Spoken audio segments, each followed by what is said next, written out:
আসসালামু আলাইকুম, welcome to my channel. আমি আরিফুল হোসেন আনোয়ার। আজকে আমরা আরো বেশ কিছু প্রবলেম সলভ করব যেগুলো চাকরি পরীক্ষা আসছিল সমান্তর দ্বারার উপরে বেস করে। ওকে, সো লেটস স্টার্ট। আমরা একটা কোয়েশ্চেন নিই। আচ্ছা, সো আজকে প্রথমে যে আমি কোয়েশ্চেনটা নিব সেটা হচ্ছে 1,3,5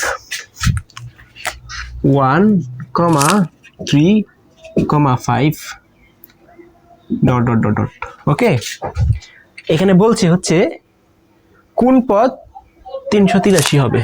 কোন পদ 383, কোন পদ 383 হবে, অর্থাৎ 383 হবে কোন পদ। এখন এইটা যেন প্রবলেমটা আমাদেরকে দিচ্ছে, এটা দেখে কিন্তু আপনাদের ডিসিশন নিতে হবে। এটা কিন্তু একটা ধারা না, এটা হচ্ছে আমাদের একটা কি, এটা হচ্ছে আমাদের একটা অনুক্রম বা সিকোয়েন্স। এখন ধারা থাক, অনুক্রম থাক বা সিকোয়েন্স থাক, যেহেতু আমাদের কোনতম পদ চাইছে তাহলে আমরা পদের সংখ্যাটা সিম্পলি বের করে ফেলবো। ওকে, তার মানে এখানে প্রথম পদ কি আছে বলেন তো?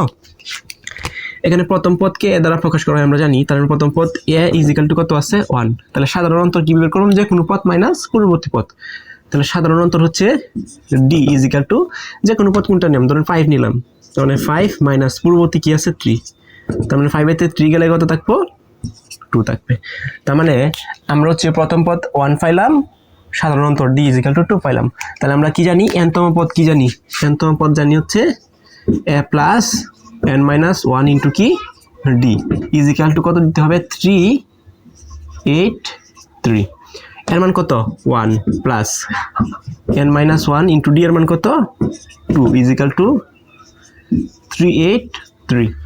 তাহলে 1 প্লাস এই 2 তো এটার সাথে গুণাকারে, তার মানে 2n minus 2 is equal to 383।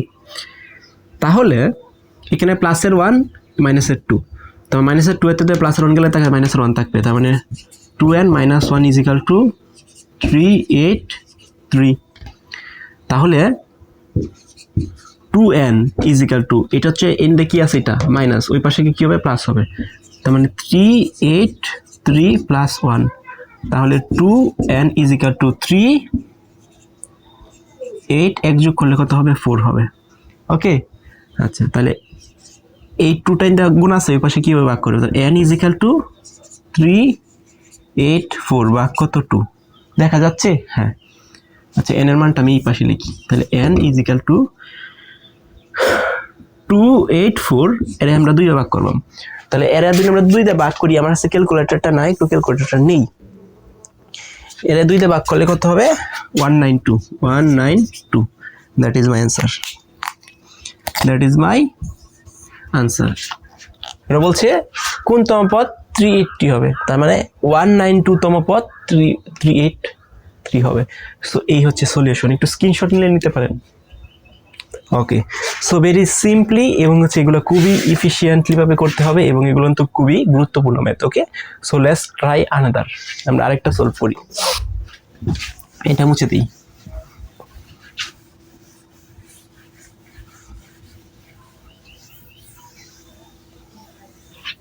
আচ্ছা, এটা আমরা মুছে দিলাম। এখন আমরা আসি নেক্সট যে কোয়েশ্চেনটা, সেটা হচ্ছে কোনটা নিতে পারি, আরেকটা নেওয়ার চেষ্টা করি আমরা। হ্যাঁ, আমরা যদি আরেকটা নেই তাহলে হচ্ছে এইটা নিতে পারি আমরা। 147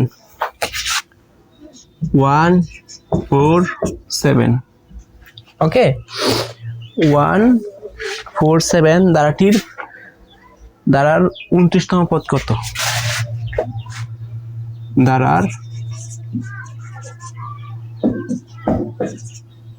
29তম পদ কত? 29তম পদ। এখন এই যে দেখেন এই কোয়েশ্চেনটা পদের সংখ্যা কিন্তু বের করতে বলে নাই, ওরা বলে দিচ্ছে ডিরেক্টলি আমাদের 29তম পদ কত হবে। ওকে, 29তম পদ কত হবে, পদ সংখ্যা বলে নাই। আমি আবারও বলতেছি, এটার মধ্যে বলছে 147 দ্যাটির 29তম পদ কত। এখন পদ বের করার জন্য বলছে 29তম পদ কত হবে, পদ সংখ্যা বের করার কিন্তু বলে নাই। সো সেক্ষেত্রে আমাদের এটা আরো ইজি। প্রথম পদ কত আছে? এ ইজ ইকুয়াল টু কত? 1। সাধারণ অন্তর কি? ডি, যে কোনো পদ মাইনাস পূর্ববর্তী পদ, যে কোনো পদ আমি ধরেন 4 নিলাম, মাইনাস কত আছে? 1, তার মানে কত হচ্ছে? 3 হয়েছে। প্রথম পদ 1, সাধারণ অন্তর কত? ডি। তাহলে এনতম পদ কি? A plus n minus one into কি ডি, তাহলে ওয়ানের এর মান কত 1 প্লাস এন এর মান কত, এই যে 29 মাইনাস 1 ইন্টু এই ডি এর মান কত, ডি এর মান হচ্ছে 3, তাহলে 1 প্লাস 29 তে 1 গেলে কত থাকে, 29 তে 1 গেলে 28 হয় না, 28 গুণন কত 3, তাহলে 1 প্লাস 28 গুণন 3 কত হয় দেখি তো, 28 গুণন 3 84, কত হয় 84, 84, তাহলে 84 সাথে 1 যোগ করলে কত হবে 85, এটাই হচ্ছে আমার আনসার। অর্থাৎ দাটির 85তম পদ বলছি, দাটির 29তম পদ কত, দাটির 29তম পদ হবে হচ্ছে 85। যদি আপনাকে এন এর মান দেওয়া থাকে তাহলে এন এর মান বসায় দেওয়া ক্যালকুলেশন করলেই হয়ে যাবে ম্যাথটা, আর যদি এন এর মান না দেওয়া থাকে তাহলে হচ্ছে এন এর মানটা আপনি বের করবেন। ওকে, সো ভেরি সিম্পলি ইকুয়েশনগুলোকে এভাবে কিন্তু সলভ করে ফেলা যায়। সো আপনারা যদি এইগুলা বুঝেন বা আন্ডারস্ট্যান্ড করার চেষ্টা করেন তাহলে এগুলা খুব তাড়াতাড়ি এগুলোকে সলভ করে ফেলতে পারবেন। সো নেক্সট ক্লাসে দেখা হবে, সে পর্যন্ত সবাই ভালো থাকেন, সুস্থ থাকেন, and stay connected with me.